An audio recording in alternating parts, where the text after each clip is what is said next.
नमस्कार, मी पंजाब डक। सप्टेंबरच्या दुसऱ्या आठवड्यात मात्र राज्यात खूप मोठा पाऊस येणार आहे, म्हणून हे देखील अंदाज सगळ्या शेतकऱ्यांना लक्षात द्यायचा।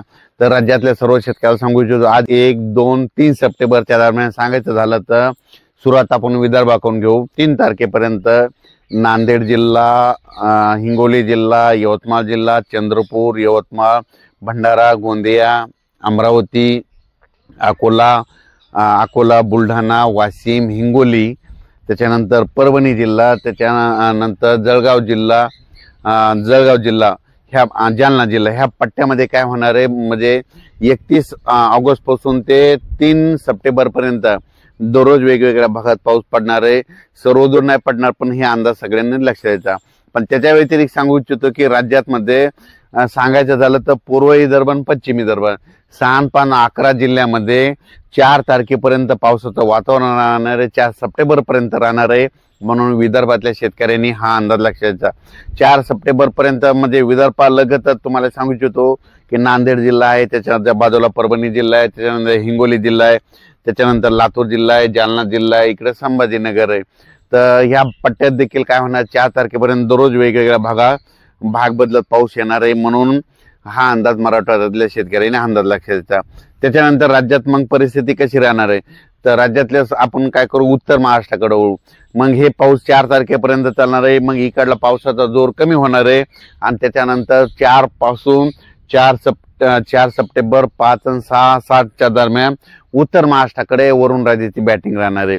म्हणजे कसा पडणार आहे तुम्हाला एक सांगू इच्छितो की जळगाव जिल्हा, नंदुरबार जिल्हा, धुळे जिल्हा, नाशिक जिल्हा, येवला, त्याच्यानंतर कोपरगाव, त्याच्यानंतर शिर्डी, राहता, श्रीरामपूर, संगमनेर, म्हणजे नाशिक जिल्हा पूर्ण, त्याच्यानंतर जळगाव जिल्हा पूर्ण, यवतमाळ नंदुरबार जिल्हा पूर्ण, चाळीसगाव तालुका, म्हणजे त्याच्यानंतर इकडं पालघर, मुंबईमध्ये पालघर पर्यंत, पालघर पासून इकडं दीव दमण पर्यंत, म्हणजे इकडं सापुतारा ह्या घाटापर्यंत। तर तुम्हाला सांगतो की 4, 5, 6, 7च्या दरम्यान उत्तर महाराष्ट्राकडे खूप जोराचा पाऊस पडणार आहे। पण सगळ्यात जास्त पाऊस नाशिककडं, त्र्यंबकेश्वरकडं, वणीकडं पडणार आहे। म्हणून हा अंदाज 4, 5, 6, 7च्या दरम्यान ह्या उत्तर महाराष्ट्रातल्या शेतकऱ्यांनी लक्षात द्यायचा। हा पाऊस मुंबईला देखील पडणार आहे, म्हणून मुंबईच्या जनतेने देखील हा अंदाज लक्षात घ्यायचा। आणि त्याच्यानंतर काय होणार, 4, 5, 6च्या दरम्यान उत्तर महाराष्ट्राकडे पाऊस पडणार आहे। त्याच्यामुळे काय होणार, विदर्भ मराठवाड्यातला पाऊस कमी होणार आहे। फक्त काय होणार, थोड्या सरीसरीत थोड्या तुरळक ठिकाणी पाऊस येईल, म्हणून हा अंदाज लक्षात द्यायचा। त्याच्यानंतर पश्चिम महाराष्ट्राकडे वळू। पश्चिम महाराष्ट्राकडे आणखीन काय होणार आहे म्हणजे आजपासून तर 3 तारखेपर्यंत निश्चित थोड्याफार सरी येणार आहेत। पुण्याकडे थोडा पाऊस चालू राहणार आहे। सातारा, सांगली, सोलापूर, कोल्हापूर त्या भागामध्ये खूप काय मोठा पाऊस नाही, त्याच्यामुळे काही चिंता करायची गरज नाही। पण तुम्हाला एक सांगू इच्छितो की धाराशिव जिल्हा झालं, त्याच्यानंतर सोलापूर जिल्हा झालं, त्याच्यानंतर सातारा, सांगली, त्याच्यानंतर पुणे, त्याच्यानंतर अहिलानगर, त्याच्यानंतर बीड जिल्हा, लातूर जिल्हा, परभणी जिल्हा, जालना जिल्हा, नांदेड जिल्हा, हिंगोली जिल्हा, ह्या पट्ट्यात काय होणार आहे, 4च्या नंतर ह्या पट्ट्यातला पावसाचा जोर ओसरणार आहे। म्हणून हा अंदाज लक्षात, म्हणजे 4 पासून पावसाचा जोर इकडल्या पट्ट्यातला कमी होईल, पश्चिम महाराष्ट्रात आणि हे परभणी काही जिल्हे हे इथं।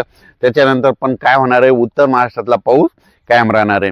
मग उत्तर महाराष्ट्रातला पाऊस कधी कमी होणार आहे, त्या उत्तर महाराष्ट्रातल्या शेतकऱ्याला सांगू इच्छितो की तुमचा नंदुरबार जिल्हा, धुळे जिल्हा, जळगाव जिल्हा, नाशिक जिल्हा, त्याच्यानंतर इगतपुरी, संगमनेर, त्याच्यानंतर कोपरगाव, शिर्डी, ह्या पट्ट्यामध्ये काय झालं की पाऊस खूप कमी होता। पण आता हे जे पडणार आहे 4 तारखेपासून 7 तारखेपर्यंत, त्याच्यामध्ये तुमचे धरणात देखील पाणी येणार आहे, धरणाचं पाणी सोडावं लागणार आहे, छोटे छोटे तळे असतील तिथे देखील भरून जाणार आहे।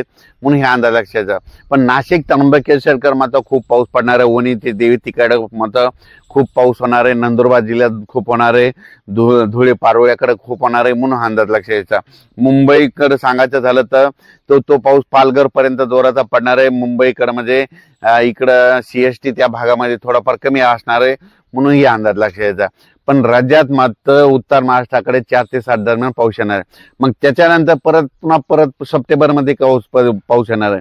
तर सप्टेंबरमध्ये तुम्हाला सांगू इच्छितो की परतीचा पाऊस यावेळेस माझ्या जोरात पडणार आहे। मग सांगायचं झालं तर म्हणजे आपलं सप्टेंबरच्या दुसऱ्या आठवड्यात मात्र मुंबई पुणे नाशिक सप्टेंबरच्या दुसऱ्या आठवड्यात मुंबई पुणे नाशिक सहित म्हणजे उत्तर महाराष्ट्राकडे काही काही ठिकाणी अतिवृष्टी देखील होणार आहे, म्हणून हा अंदाज लक्षात द्यायचा.